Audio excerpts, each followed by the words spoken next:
Hi, I'm Sarah Dobson with Canadian HR Reporter for HR This Week. And now we're talking with Eric Beaudan, who is the Global Head of Leadership Practice at Rogers-Bernston in Toronto. Welcome. Thank you. So you did a session on executive succession planning. Can you talk a bit about why this is such a hard area for a lot of employers? Absolutely. Well, there are really two critical areas with succession planning and development. The first one is many Canadian firms don't do it.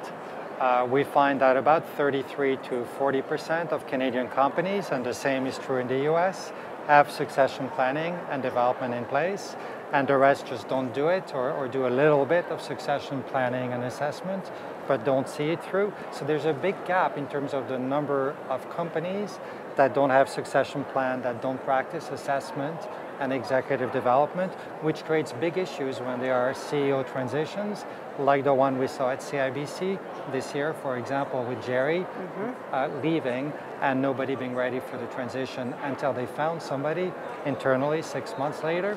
So that's the number one issue. And the second issue is for the companies that do have succession planning and development in place, there are still many who don't have a structured process, and many rely on what I call the Hail Mary pass, where they have one or two names on a sheet of paper, and when the role becomes vacant, they throw it or lob somebody in. And how important is the whole onboarding process, whether it's an external or internal candidate?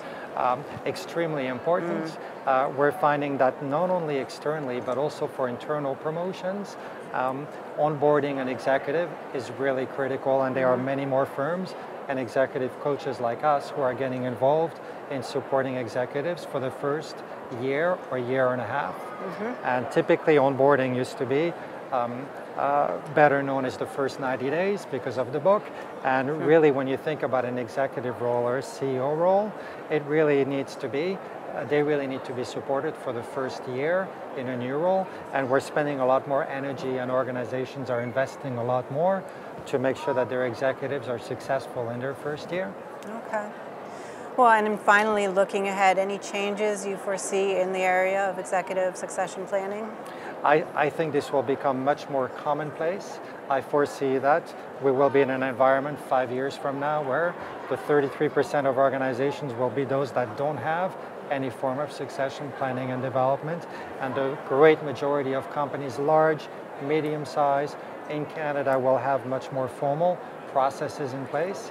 And I think this will evolve in ways that, for instance, workforce planning has evolved over the past 10, 15 years, and executives and HR will be much more engaged and transparent about succession planning and creating a true development culture.